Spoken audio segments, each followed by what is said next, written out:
Hello everyone, welcome to Heaven is Calling, Connecting with a Good God. This is a Bible Art Journaling Challenge series, and we're in Lesson 1, where we're going to talk about setting our hope on a good God. And I am in 1 Samuel. I hope that you will join me on this new devotional with creative instruction, and I'm going to start here at this page with the story of Hannah. And I really think that this is a meaningful story. Stick around and I'll talk to you a little bit about that. But as I'm getting started here, I'm just taking some matte heavy body acrylic paint in a few colors that are next to each other in the color wheel so that I can get sort of an ombre effect. And you can pick any of your favorite colors if you wanted to follow along with what I was doing. Just make sure that your paint is a matte finish. A Dina Wakley heavy body acrylic paint or this Liquitex heavy body paint are both really good. If you get something glossy, it might stick to your adjacent pages, but these will work just great. And I will link to all of these that I've used over on my blog post. So what you can do is just put a little bit on and scrape it on, and you'll notice I have not put any page preparation, no gesso, nothing like that on the page.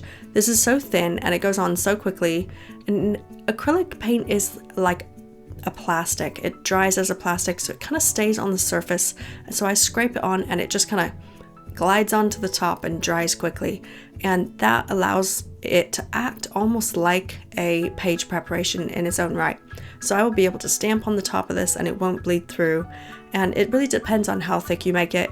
I can see through this because I've scraped pretty thin, but I've tried to make it slightly thicker in the margin area where I'm going to stamp, and that way I'll be certain that nothing will bleed through because it will act as my barrier to not letting anything bleed through. So I'm just scraping on some colors there. Because I've chosen a few colors that are close to each other for this kind of ombre effect, they won't make mud on my paper. So it's important to pick something close to the color wheel or understand your color theory a bit better. So this is just one way to get around that if you're learning. So I'm just gonna wipe off my craft sheet with a baby wipe quickly. I used my heat gun to just quickly dry everything in between all of the stages of this process, and it wasn't absolutely necessary, but it just allows me to not have to keep getting up and letting everything dry. I can just do all my creativity in one lump sum, and that is how I like to work. So I'm using this little sponge dauber. I have used blending tools from Ranger in the past to blend things with distress ink, and those work great, but they don't really get into small spaces like these sponge daubers do. You can just stick your finger in it or hold it with your fingers, and then I'm using a little tapping motion. This is a pigment ink that I've chosen to use here because it will cover my red, as you can see, which is nice, but it will dry very, very slowly. Even though I'm doing this, it will be able to smudge for a while, so it's important when you do these things to just give them time to dry. So I was really excited to show you these stamps. There's a bunch of stamps from a company called Latina Crafter, and they have a number of really nice Spanish as well as English stamps, and there's a set called Be a Blessing, which is amazing. This is the cute ABCs, and they come in both the regular size and this mini size, and I'm going to use them for this, but I will link to the whole set as well as just these individual ones. And you can only buy directly from her shop, but she has an English section so that you can read it in English, and I will link to that. And I've got to tell you, you definitely go check her out and support her little boutique shop. She's doing a fantastic job, and all of the designs really work really well together. So as a collection, it gives you a ton of options for really meaningful creativity, which is something I haven't seen in any other sets, honestly. So can't recommend her enough. And so that's Latina Crafter, and I will link to that in my blog post. So here I'm just lining everything up, and I'm using archival ink because it is permanent once it goes down, and I really like it that way. And I want to just talk to you about the devotional while this happens. So in 1 Samuel chapter 1, verses 1 through 20, it talks about Hannah. She was a woman who was married to a man that had two wives. So she was one of two wives, and she was barren. She wasn't able to have children, and it was a really difficult situation. And I know that for women who have experienced not being able to have children for a season, it is painful enough. And yet she found herself in a situation where she was married to a man who had 2 wives, and the other wife had plenty of children and used to like to rub it in her face. And it was a really challenging situation for her. And she went to God and cried out to him at the temple and said, I really need a miracle here. I want a son, and I promise to give him to you and dedicate him to you if you will only give me a son. And so she cried out to God, and God met her and gave her a son.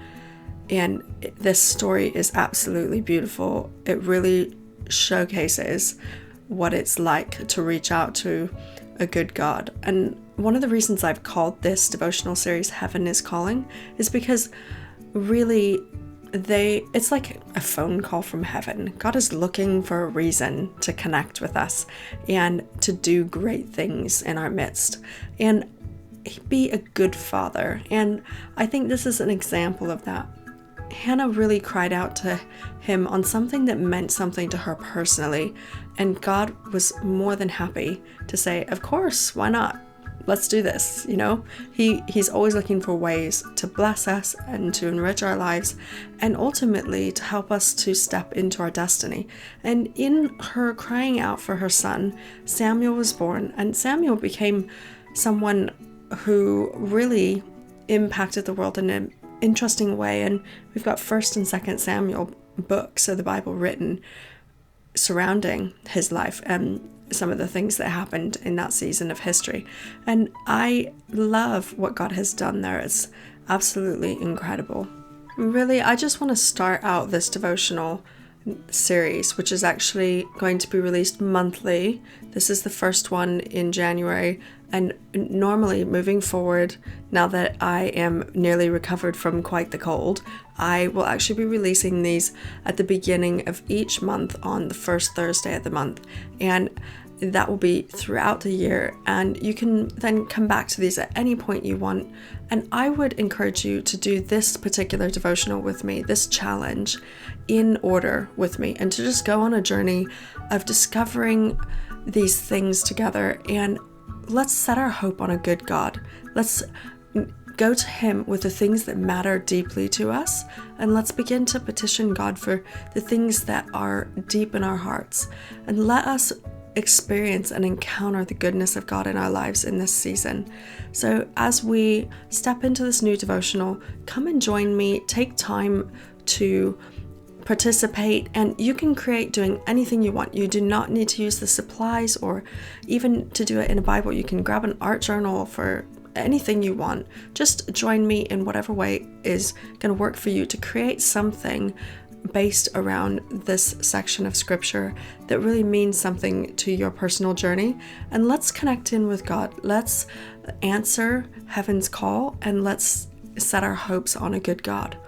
So as you can see, I just used my illustrated faith pen there to do a little bit of sketchy lines to hang that moon from the top of my margin. And you could do that with a micron pen, a Pitt artist pen. There's so many different ones. Just grab a black pen that works for you and do it, especially as this is acrylic paint. It's not going to bleed through, and it's going to be nice to your pens. So I'm going over with a really thin kind of circular motion for the stars so that they have a tint of the color peeking through on whatever area of the page I'm in. And I'm just creating a few little stars here and there to go with my design. And this is so simple, so easy. You could do this, you could do something else, but I hope that you'll come and join me in doing this because it's a very fun process. The first original series of the Bible Art Journaling Challenge, the original series, was a 52-week challenge, and this one is going to be a 12-part series, and I am continuing to leave all of those free and available, and there's a huge community of people who are doing this. There's several thousand people now in the Facebook group, and there's several hundred in the Google Plus community, and you can join and share what you're doing, or you don't have to share. You can do it privately and let it be between you and God, but come and connect with other people who are doing this, be in community, and make sure, if you've not done it before, to subscribe so that you can get more of my videos. Come and join me over on my blog so that you can connect in with these things. You can partner with me on Patreon if you like. Just get plugged in with what's happening, and I am looking forward to seeing more of you as we go on this journey together. So don't miss out. Come and sign up for my emails if you want to make sure and get notified, and I will see you very soon.